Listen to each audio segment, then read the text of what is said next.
बिस्मिल्लाहिर्रहमानिर्रहीम। अस्सलाम वालेकुम व्यूअर्स, मैं हूं एहसन कुरैशी एडवोकेट।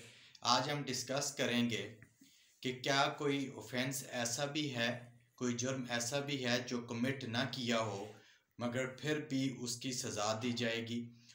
इस हवाले से आज हम डिस्कस करेंगे कि पाकिस्तान पीनल कोड के अंदर कोई ऐसा जुर्म या कोई ऐसा ऑफेंस मौजूद है जिसके कमिट करने के भी जो है वो अगर कोई कोशिश करे कमिट करने की, उसका इर्तिकाब की कोशिश करे तो उसकी भी उसको सज़ा दी जाएगी। इसके ऊपर आज हम डिस्कस करेंगे सेक्शन 511 पाकिस्तान पीनल कोड। और इस हवाले से आज हम सेक्शन 511 के हवाले से कोई अगर जजमेंट है सुप्रीम कोर्ट की, उसके ऊपर भी डिस्कस करेंगे। और या कोई दीगर कोर्ट्स की या अपेक्स कोर्ट्स की अगर उसके ऊपर जजमेंट्स हैं तो उसका भी आज हम तज़किरा करेंगे। सबसे पहले हम देखते हैं कि सेक्शन 511 क्या है। सेक्शन 511 के अंदर दो तीन बातें बड़ी अहम हैं। सबसे पहले इसकी एप्लीकेबिलिटी को देखते हैं कि सेक्शन 511 कब एप्लीकेबल होगा, कब लागू होगा।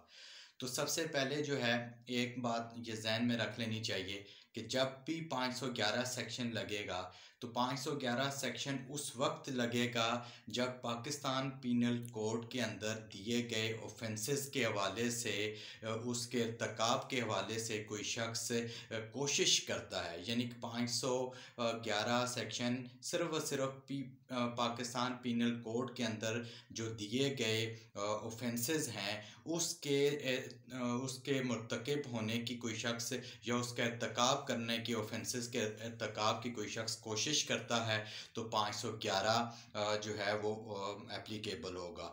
एक तो बात ये जहन में, यानी कि कोई लोकल लॉ के तहत अगर कोई शख्स कोई लोकल लॉ है, कोई स्पेशल लॉ है, अगर उसके तहत कोई ऑफेंस करने की कोई शख्स कोशिश करता है तो वहाँ 511 एप्लीकेबल नहीं होगा।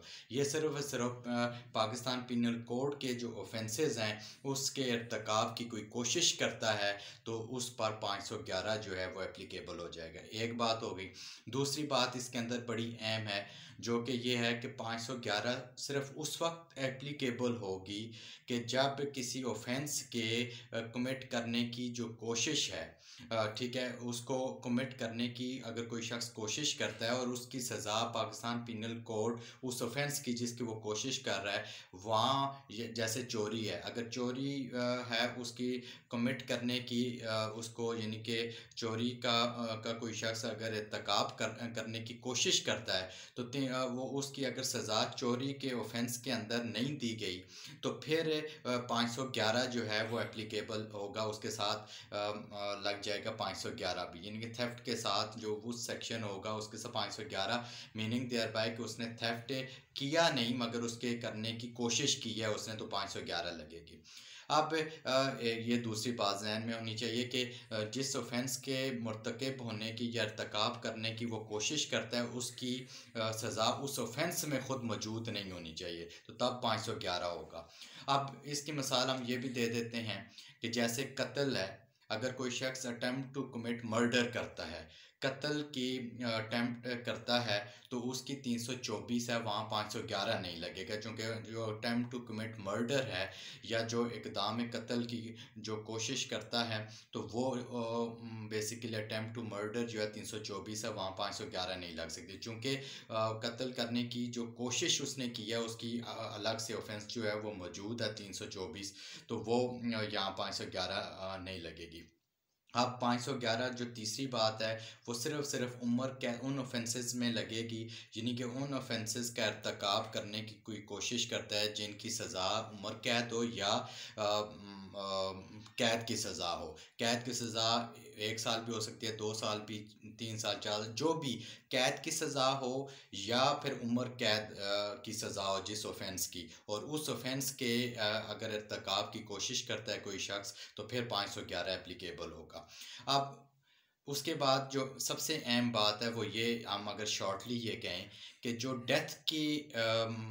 डेथ यानी कि सज़ाए मौत वाले जो ऑफेंसेस हैं, जिनकी वो ऑफेंस जिनकी सज़ाए मौत है, उसको कमिट करने की अगर कोई कोशिश करता है तो वहाँ 511 एप्लीकेबल नहीं होगा। 511 सिर्फ और सिर्फ जो है उम्र कैद जो वो उन ऑफेंसेस में जिनकी सज़ा जो है पाकिस्तान पिनल कोड के उम्र कैद होगी या फिर कैद की सज़ा होगी, वहाँ ये एप्लीकेबल होगा। ठीक है, उसके बाद जो सज़ा है वो क्या दी जाएगी। अब जो ऑफेंस जिसके करने का जिसके इर्तिकाब की कोशिश की है, उसकी जो लॉन्गेस्ट पनिशमेंट होगी उसका 1/2 जो है वो पनिशमेंट इस शख्स को दी जाएगी। यानी कि एक ऑफेंस है, उसकी सज़ा अगर मिनिमम 3 है और मैक्सिमम 7 ईयर्स है, तो 7 ईयर्स का जो हाफ होगा वो पनिशमेंट दी जा सकती है, और उसके साथ जुर्माना भी होगा, या जुर्माना होगा या दोनों सज़ाएं इकट्ठी दी जा सकती हैं। ये 511 के अंदर लिखा गया है। अब attempt to commit offence, attempt में क्या फ़र्क है। अटेम्प्ट की डेफिनेशन पाकिस्तान पिनल कोड के अंदर कहीं भी डिफ़ाइन नहीं है। अलबत्ता कुछ जजमेंट्स हैं जो मैं लिखवा देता हूँ, जिसके अंदर अटेम्प्ट टू कमिट ऑफेंस को डिफ़ाइन किया गया है कि अटेम्प्ट से क्या मुराद है। अटेम्प्ट और प्रिपरेशन दोनों के हवाले से जजमेंट है। एक जजमेंट है वो मैं लिखवा देता हूँ, जो 2013 YLR पेज 714, इसके अंदर अटेम्प्ट को डिफ़ाइन किया गया है। AIR 2004 सुप्रीम कोर्ट 1497, और उसके बाद 2008 SCMR पेज 1636, और 2003 SCJ पेज 628, और AIR 2004 सुप्रीम कोर्ट 1874। ये जजमेंट्स हैं जिनके अंदर अटेम्प्ट और प्रिपरेशन का डेफिनेशन भी की गई, और इनके दरमियान जो डिफरेंस है कि अटेम्प्ट से क्या मुराद है वो भी इसको डिफ़ाइन किया गया है। आज हमने जो 511 सेक्शन है उसकी पनिशमेंट के हवाले से भी तज़किरा किया, और उसकी एप्लीकेबिलिटी या लागू होने के हवाले से जो रूल है उसके ऊपर भी आज हमने डिस्कस किया। Thank you.